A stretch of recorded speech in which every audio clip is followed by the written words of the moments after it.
I am an old man now, but the memory of that summer when I was 12 still sits in my mind like a fever dream that never fully fades. Time has taken many things from me. Friends, strength, even the sharpness of my eyesight, but that weekend remains painfully clear. My parents had decided to spend a long weekend visiting my aunt in the next state. It was the first time they had ever trusted me to stay home alone. I remember standing on the front porch as their car slowly rolled down the driveway. My mother leaned out the window and reminded me to lock the doors and behave. My father gave a small wave before the car turned the corner and disappeared. The moment it was gone, I felt a surge of excitement rush through me. To a 12-year-old boy, having the entire house to himself felt like winning a grand prize. I imagined staying up late, watching whatever I wanted on television, and eating snacks without anyone telling me to stop. That afternoon, I walked over to my friend Toby's house. We spent hours playing video games and running around the yard, enjoying the freedom that comes with being young and careless. When the sun began to dip toward the horizon, I started the walk back home, cutting across the empty lot that separated our houses. The lot was mostly dry grass and scattered weeds, the kind of place where nothing interesting ever happened. But halfway across, something caught my eye. A sharp flash of light flickered between the tall strands of grass. At first, I thought it might be a bottle cap or a piece of broken glass reflecting the sunlight. Being curious about it, I knelt down and brushed the grass aside. What I found was strange. It was a small metallic object, about the size of a coin, but smoother than any coin I had ever seen. There were no numbers, no symbols, no writing at all. The surface shimmered with strange colors that shifted as I tilted it in my hand. For a moment, I hesitated because my mother had always warned me about picking up things that didn't belong to me. "Peter," she would say, "some things are left on the ground for a reason." But I was 12, and 12-year-old boys believe they are smarter than every warning they've ever been given. I convinced myself I had discovered something valuable, maybe even a rare coin someone had lost. I slipped it into my pocket and walked home feeling proud of my little discovery. That night the house felt different. Without my parents there, every room seemed larger and quieter. The air felt heavier somehow, as if the walls were holding their breath. I tried to ignore the feeling by turning on the television and watching a sitcom in the living room. For a while the laughter from the TV made the house feel normal again. But sometime after midnight, a heavy knocking sound shattered the quiet. The sound came from the back of the house. I muted the television and sat perfectly still.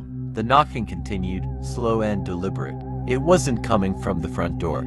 It was coming from the sliding glass door that led to the backyard. My stomach tightened with nervous curiosity.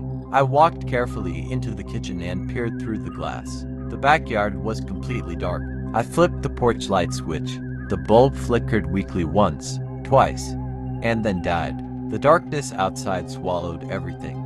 I stared through the glass, trying to see if someone was standing there, but there was nothing, just empty darkness. I checked the lock on the door very well before returning to the living room. I had barely sat down when the sound started again, but this time it wasn't knocking. It was scratching, like a slow, dragging noise scraped across the door frame, like long fingernails being pulled across wood. The sound made my teeth grind together. It continued for hours, sometimes stopping for a few minutes before starting again, somewhere else along the back wall. It didn't finally stop until the first pale light of dawn crept through the windows. The next day, I told Toby about what happened. He burst out laughing before I could even finish. "You're just scared of being alone," he said. "Your brain is making things up." I wanted to believe him. I really did. But deep in my stomach, a cold knot of fear told me something else was happening. The second night proved it all. I was standing in the kitchen making a sandwich when the doorbell rang. The sudden sound made me jump. Before I could even move, a voice came through the small intercom speaker by the door. "Peter, honey, it's me. I forgot my keys. Can you open the door?" It was my mother's voice, soft, calm, familiar. My hand automatically reached for the handle, but then I froze. Just 2 minutes earlier, I had been on the phone with my mother. She was still 3 hours away at my aunt's house. Then the voice came again. "Peter, open the door." This time something about it felt wrong. The words sounded the same, but the tone was flat, almost mechanical, like a recording being played through a broken speaker. My chest tightened. I slowly backed away from the door. For nearly half an hour the voice remained outside. Sometimes it sounded gentle and pleading. Other times it became impatient, almost angry. Then it changed. The voice shrank into something high and childish. A giggle echoed through the speaker. "Peter, come out and play." My blood turned cold. Then the whisper came, "We know you have it. Give it back." At that moment, the scratching began again. But it wasn't just at the door anymore. It moved along the walls, across the windows, and then onto the roof. The sounds multiplied until it seemed like dozens of tiny hands were clawing at the house from every direction. That's when I remembered the strange coin. I ran to my bedroom and grabbed it from the bedside table. The moment my fingers touched it, I nearly dropped it. The metal was burning hot, vibrating with a low humming sound. That's when I understood the truth. It wasn't a treasure. It was a signal. Something out there wanted it back. I ran to the kitchen, slid the window open just a crack, and threw the coin as hard as I could into the dark woods behind the house. The moment it left my hand, everything stopped. The scratching vanished. The voices disappeared. The silence that followed was so complete it made my ears ring. I spent the rest of the night sitting on the kitchen floor with the steak knife in my hand, staring at the back door and waiting for the sun to rise. The next morning, I went to the spot where I thought the coin had landed. The grass there was burned black, as if fire had touched it for only a second, but the object itself was gone. When my parents returned later that evening, I told them I had a quiet weekend. They believed me, but ever since that night, I lock every door before I sleep. I check every window twice, and no matter what I see on the ground, I never pick it up. My father used to tell us this story whenever we complained about the house security system. When we were younger, we thought the cameras and alarms were annoying. The sensors beeped when we opened windows, and the motion lights flickered on whenever someone walked outside. We would roll our eyes and tell him that all of it was unnecessary. But my father would simply smile and say the same thing every time. "Technology helps," he'd say, "but your instincts are usually the best security system you'll ever have." Then he would tell us about something that happened to him when he was just 10 years old. At that time, his parents worked extremely long hours just to keep the family going. Both of them had exhausting jobs, and many nights they came home long after dark. One Tuesday evening, they returned later than usual. My father remembered hearing the front door open around 9:30 p.m. Their voices sounded tired, their footsteps slow and heavy as they walked through the house. They barely said goodnight before heading upstairs to their bedroom. Within minutes, the house became completely quiet. My father stayed downstairs in the sitting room. He had been watching a movie earlier that evening and wanted to finish it before going to bed. The room was dim, lit mostly by the glow of the television. Outside, the neighborhood was silent except for the occasional sound of wind brushing through the trees. About 10 minutes after his parents went upstairs, he heard a knock at the front door. It wasn't loud or aggressive. It was calm and deliberate. Just 3 clear taps. My father paused the movie and looked toward the door. It was unusual for anyone to visit that late at night. For a moment, he thought it might be a neighbor or maybe someone who had the wrong house. "Who is it?" he called out, his young voice echoing slightly through the quiet room. A deep voice answered from the other side of the door. "Electrical engineers, son. Your dad called the emergency service line. He said there might be a short circuit in the basement that needed fixing tonight." The explanation sounded reasonable at first. My father remembered his parents complaining about flickering lights earlier that week. It wasn't impossible that his father had called someone to take a look, wanting to be helpful and not wanting to wake his exhausted parents. My father walked toward the door. He reached out and touched the doorknob. The cold metal pressed against his fingers. But just as he started to turn it, something inside him hesitated.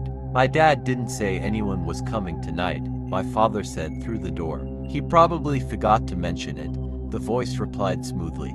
"It was a late call. Happens all the time. We just need to get into the basement and take a look at the wiring.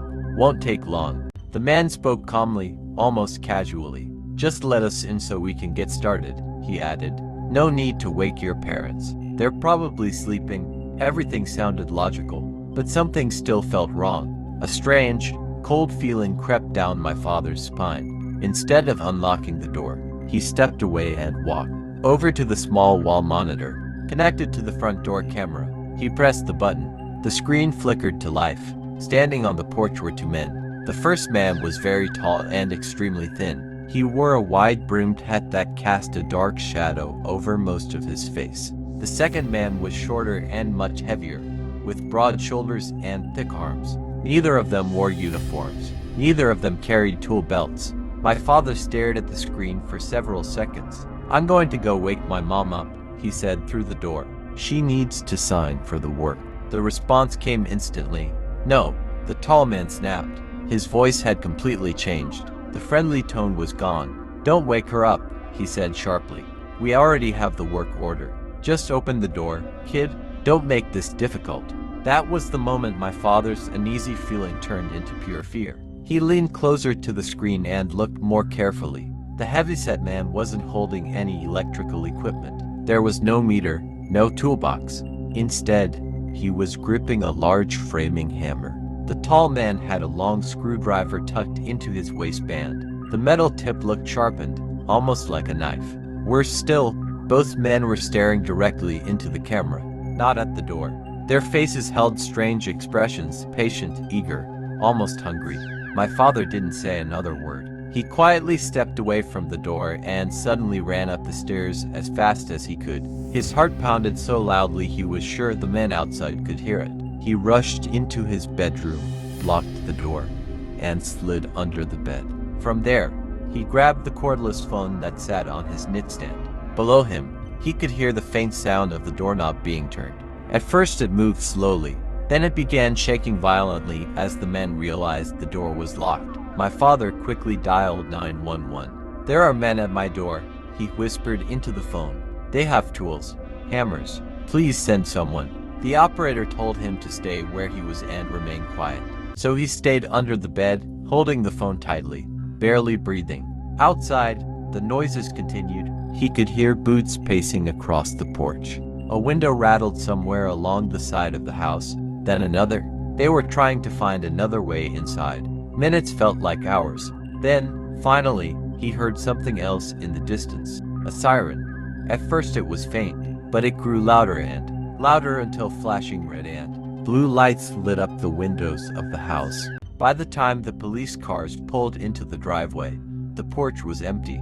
My father's parents woke up in confusion as officers knocked on the door and explained what had happened. The police searched the house and yard carefully. At the back door, they discovered fresh prime marks in the wood. The men had been seconds away from breaking in. Officers followed. A set of heavy boot prints through the muddy side yard and out to the street.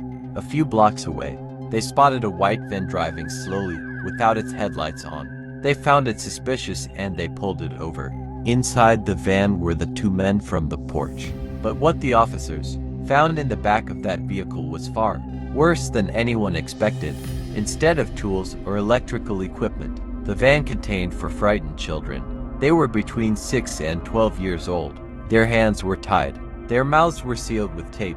The men were part of a kidnapping ring that had been targeting neighborhoods nearby for weeks. If my father had opened that door that night, he would have disappeared just like those other children. My father never forgot the sound of those 3 quiet taps, and he made sure we never forgot the lesson either. Being polite is good, he always told us, but being alive is better. If someone knocks late at night, you keep the door locked, because sometimes the people outside aren't there to fix your lights. Sometimes they're there to drag you into the dark. Returning to your childhood home after the death of a parent can feel like stepping into a museum filled with your own memories. Every hallway, every room, and every piece of furniture seems to hold echoes of the past. That was exactly how I felt when I returned to the old house in rural Ohio after my mother passed away. The house had barely changed since I moved out years earlier. The same creaky wooden floors groaned under her steps. The curtains were still faded from decades of sunlight, and the air inside carried a heavy scent of mothballs, old paper, and dust. It was the kind of smell that only very old homes seem to keep forever.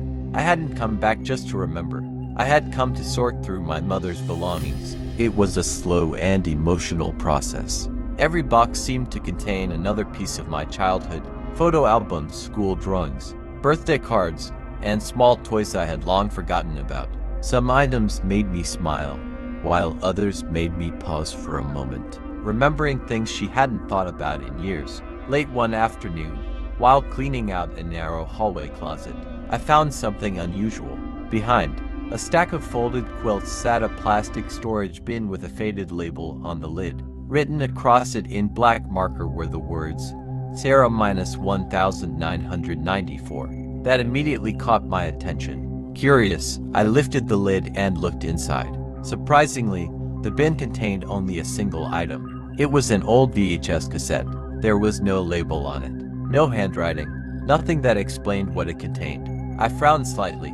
My mother had always been very organized with home videos. Every family tape had dates and descriptions written on them. This one had nothing. The mystery made me curious. In the den, an old television and VCR still sat in the corner, covered in a thin layer of dust. I wiped the machine off, plugged it in, and slid the cassette into the player. The television flickered. For several seconds the screen showed nothing but white, static and soft hissing noise. Then an image slowly appeared which makes me immediately froze. The camera was pointed at the living room, and sitting on the hardwood floor in the center of the room was myself. I looked about 12 years old, but something about the scene felt deeply wrong. I stared at the screen, trying to remember when this video could have been recorded, but no matter how hard I tried, I had absolutely no memory of it. In the video, my younger self sat cross-legged on the floor. Her hair looked messy and tangled, and her eyes appeared wide and strangely empty, as if she were staring through the camera instead of at it. Then she began to sing. The sound sent a chill through my body. It was a lullaby, but not one I had ever heard before. The melody was slow and haunting, filled with strange notes that didn't sound like any normal children's song. Even the words sounded unnatural, like a language that wasn't meant to be spoken. As my young self sang, she held a piece of charcoal in her hand. Slowly, she began drawing on the hardwood floor. Her movements were stiff and unnatural, almost like a puppet being guided by invisible strings. She dragged the charcoal across the floor in slow circles and strange shapes, building a complicated pattern. Who recorded this? I whispered softly to herself. The room around me was silent. On the screen, the camera suddenly shifted slightly. Then something appeared that made my heart pound harder. A long shadow stretched across the floor toward my younger self. A tall, thin man stepped into the frame. He was wearing a dark suit. I leaned forward, staring at the screen. I didn't recognize him at all. He wasn't a relative, a neighbor, or anyone I remembered from childhood. The man slowly knelt down behind my younger self. His long fingers rested gently on her shoulders. Then he leaned close to her ear and began whispering something. It looked as if he was guiding her, quietly telling her the words to the strange lullaby she continued singing. On the screen, my younger self started crying. Tears streamed down her cheeks, but she never stopped singing. Her eyes slowly rolled back as she continued drawing. The charcoal moved faster now, completing a large circular symbol filled with strange shapes and markings. The moment was so disturbing that I suddenly hit the eject button on the VCR. The tape popped out with a sharp click. My heart was racing so fast that I felt dizzy. Without thinking, I grabbed the cassette and threw it across the room. It landed against the wall with a dull thud. That man, I muttered to myself. I was certain of one thing. I had never seen him before in my life, and my mother had never once mentioned a visitor like that. Slowly, I looked down at the living room floor. In the video, my younger self had been sitting in the middle of the room. But now that spot was hidden beneath a large Persian rug. My stomach tightened. With shaking hands, I walked over and grabbed the edge of the rug. Then I pulled it back. What I saw underneath made my blood run cold. Etched deep into the hardwood floor was the exact same symbol I had seen in the video. The charcoal drawing had been cleaned away long ago, but the marks remained. The wood itself had been scarred. The lines burned permanently into the surface as if something powerful had carved them there. That night, I couldn't sleep. I lay in my childhood bedroom, staring at the ceiling while the house around me remained completely silent. The silence felt heavy, almost suffocating. Then the clock beside my bed turned to 3 a.m. A moment later, I heard something. A soft sound drifted upward through the floorboards from the den downstairs. At first it was barely noticeable, but slowly it became clear. I heard someone singing, a young girl's voice. Sleep now, under the stone, where the light is never known. I sat up instantly. My skin crawled with cold fear.